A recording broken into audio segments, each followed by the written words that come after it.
ही कांग्रेस में बगावत शुरू हो गई है। किरण चौधरी ने अपने समर्थकों की बैठक बुलाई है। इसी के साथ साथ आपको ये भी बता दें कि चौधरी वीरेंद्र सिंह भी कल समर्थकों के साथ टिकट पर जो है बैठक करेंगे। और आपको बता दें कि वीरेंद्र सिंह ने समर्थकों से जींद में जुटने को कहा है। ब्रिजेंद्र सिंह को भी जो है वो टिकट नहीं मिल पाई है। दोनों नेताओं ने अगले फैसले पर विरोधियों की नजर जो है वो रहेगी। तो भिवानी महेंद्रगढ़ सीट से आपको बता दें कि श्रुति चौधरी का टिकट कटा है और हिसार से वीरेंद्र सिंह के बेटे ब्रिजेंद्र सिंह की टिकट कटी है।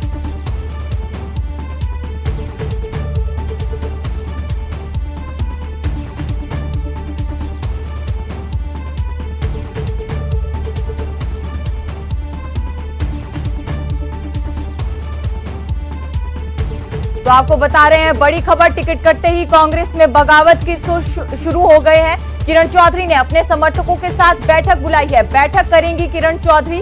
भिवानी महेंद्रगढ़ सीट से श्रुति चौधरी का जो है वो टिकट कटा है और चौधरी वीरेंद्र सिंह भी कल समर्थकों के साथ बैठक करेंगे। हालांकि वो कह चुके हैं कि वो कांग्रेस में रहेंगे, लेकिन ये जो बैठक है जो अपने समर्थकों के साथ करेंगे, इस पर नजर रहेगी विरोधियों की, क्योंकि दोनों नेता बड़े परिवार से संबंध रखते हैं। और ऐसे में जब कांग्रेस की तरफ से उन्हें टिकट नहीं दी गई है तो देखना ये होगा कि अगला कदम क्या होता है इन दोनों परिवारों का।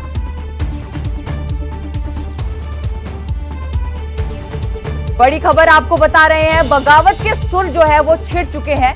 अभी फिलहाल 2 दिन पहले ही जो है कांग्रेस ने अपने उम्मीदवारों की जो है सूची जारी की है। और इस खबर पर ज्यादा जानकारी के लिए हमारे सहयोगी अंकित दुदानी हमारे साथ जुड़ चुके हैं। अंकित, समर्थकों के साथ बैठक बुलाई गई है, किस तरह से देखते हैं पूरा मामला आप? बिल्कुल, कांग्रेस की जब से टिकटों की घोषणा हुई है उसके बाद से जो भिवानी महेंद्रगढ़ सीट है वहां से श्रुति चौधरी, जो कि 3 बार चुनाव लड़ चुकी हैं, 2009 में वो सांसद बनी थी, 2014 और 2019 में उनको शिकस्त मिली थी, तो उनकी टिकट काट करके अब राव दान सिंह को दे दी गई है। राव दान सिंह महेंद्रगढ़ से विधायक हैं और उनके ऊपर कांग्रेस ने अब की बार दाव खेला है। तो वहीं अगर बात की जाए हिसार जो लोकसभा की, तो हिसार लोकसभा के अंदर अभी मौजूदा सांसद हैं ब्रिजेंद्र सिंह, और ब्रिजेंद्र सिंह बीजेपी को छोड़ करके कांग्रेस में शामिल हो गए थे और कहीं ना कहीं उनको आस थी कि कांग्रेस उनको टिकट देगी और वो कांग्रेस की टिकट के ऊपर हिसार से चुनाव लड़ेंगे।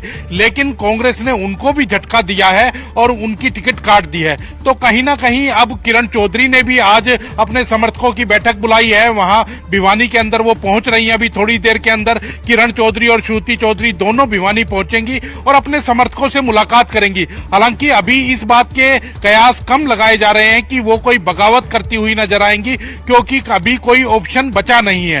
अभी वो अपने कार्यकर्ताओं से मुलाकात करेंगी, आज भिवानी के अंदर करेंगी, आने वाले दिनों के अंदर महेंद्रगढ़ में जाकर के, नारनौल के में जाकर के अपने कार्यकर्ताओं से मुलाकात करती हुई नजर आएंगी, दादरी में मुलाकात करेंगी। उसके बाद क्योंकि अभी लोकसभा के चुनाव के समय वो कोई फैसला लेंगी ऐसा नजर नहीं आता है। लेकिन जो चौधरी वीरेंद्र सिंह ने बैठक बुलाई है कल जींद के अंदर, वो क्या फैसला लेते हैं, क्योंकि उनके लिए एक बड़ा सेटबैक जरूर है। तो कहीं ना कहीं अब वो क्या फैसला लेते हुए अपने समर्थकों के साथ नजर आते हैं वो अभी देखना होगा। बाकी हरियाणा की अगर बात करें तो और जितनी भी सीटें हैं उनके ऊपर कोई विरोध नहीं है, क्योंकि जो भी दूसरे टिकट के चाहवान थे वो भूपेंद्र सिंह हुड्डा के समर्थक ही थे। वो चाहे फरीदाबाद सीट के अंदर करण दलाल की बात करें तो करण दलाल और महेंद्र प्रताप दोनों ही भूपेंद्र सिंह हुड्डा के ग्रुप के गुट के कह सकते हैं कि लोग थे। और यहाँ की बात करें, अंबाला की बात करें तो अंबाला के अंदर वरुण मुलाना है। हालांकि रेणुबाला जो है वो शैलजा गुट की थी, लेकिन वरुण मुलाना के ऊपर सहमति बन गई थी और वरुण मुलाना को टिकट दी गई है। तो और बाकी जगह तो कहीं ना कहीं क्लियर नजर आ रहा है। लेकिन 2 सीट जो है भिवानी महेंद्रगढ़ और हिसार सीट, उनके ऊपर कहीं ना कहीं बगावती सुर हो सकता था कि देखने को मिले। अभी क्या फैसला वीरेंद्र सिंह लेते हैं और क्या फैसला किरण चौधरी लेती हैं, उसके ऊपर पूरे प्रदेश के लोगों की भी निगाहें टिकी हुई हैं, दूसरे राजनीतिक दल हैं उनकी भी निगाहें टिकी हुई हैं और कहीं ना कहीं कांग्रेस की भी निगाहें इनके फैसले के ऊपर टिकी हुई हैं। जी शुक्रिया अंकित, ज्यादा जानकारी देने के लिए। तो मीटिंग बुलाई है अपने समर्थकों के साथ, देखना ये होगा कि जो आखिर मीटिंग में होता क्या है, क्या जो है फैसला किरण चौधरी की तरफ से लिया जाता है। हालांकि लोकसभा चुनाव है और ऐसे में कोई ऑप्शन नहीं है, लेकिन विधानसभा चुनाव भी है। इसी के साथ साथ जो है लोकसभा चुनाव के बाद हरियाणा में विधानसभा चुनाव है, तो जो भी फैसला किरण चौधरी लेंगी उसका इम्पैक्ट जो है वो विधानसभा चुनाव में भी जरूर देखने को मिलेगा। अब देखना ये होगा कि दोनों नेता क्या फैसला लेते हैं।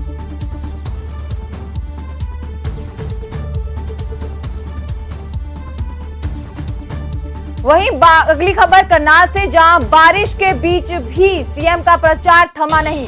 बारिश में भी जनसभा को संबोधित करते रहे सीएम सैनी।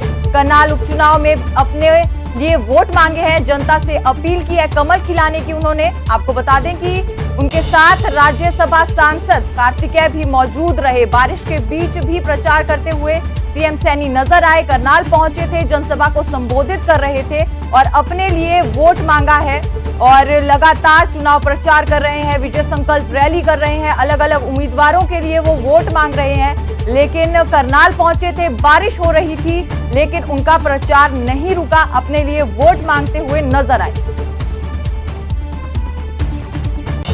प्रसन्न हो रहे हैं।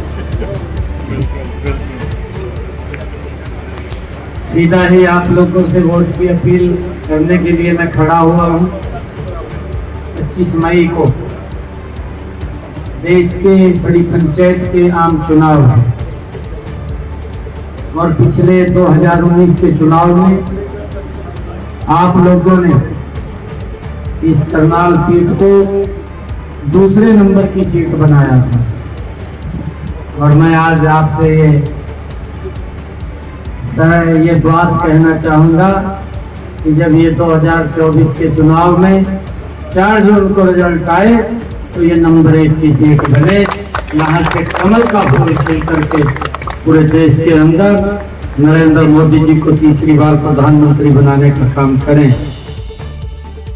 सोनीपत लोकसभा सीट से कांग्रेस की टिकट मिलने के बाद सतपाल ब्रह्मचारी गोहाना पहुंचे। यहां कांग्रेस कार्यकर्ताओं ने उनका जोरदार स्वागत किया। इसके बाद वो अपने पैतृक गांव गंगोली के लिए रवाना हुए। सतपाल ब्रह्मचारी ने कहा कि मैं जीतकर जनता के सेवक के तौर पर काम करूंगा, ना कि सांसद के तौर पर।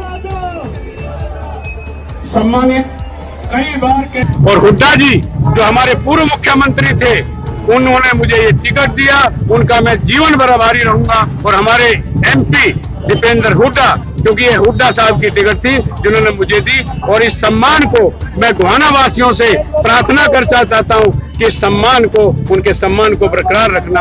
और मैं सतपाल ब्रह्मचारी एक सेवक के रूप में काम करूंगा, न कि एमपी के रूप में। बीजेपी वाले को पूछ रहे हैं कि अब आपको जनता चुनती है, चुनती है, आप हरिद्वार में रहेंगे या सोनीपत? मैं पिंडारा रहूंगा, गांगोली रहूंगा। मेरे 2 आश्रम है, सफीदों में आश्रम है। मैं जन्म मेरा गांगोली का है। सुभाष देशवाल जहाँ के विधायक हैं वहां मैं पैदा हूँ। रुक करेंगे अगली बड़ी खबर का। कल नवीन जिंदल जो बीजेपी प्रत्याशी हैं, उनका विरोध हुआ था। अपने विरोध पर नवीन जिंदल ने कहा है कि प्रजातंत्र का ये एक अधिकार है, जो विरोध करेंगे हम उनकी बात सुनेंगे और सही होगी तो वकालत भी करेंगे। उन्होंने ये भी कहा कि मैं कल रास्ता बदल सकता था, लेकिन मैंने किसानों को सुना, मैंने किसानों की बात सुनी और उनका गुस्सा शांत भी हो गया था।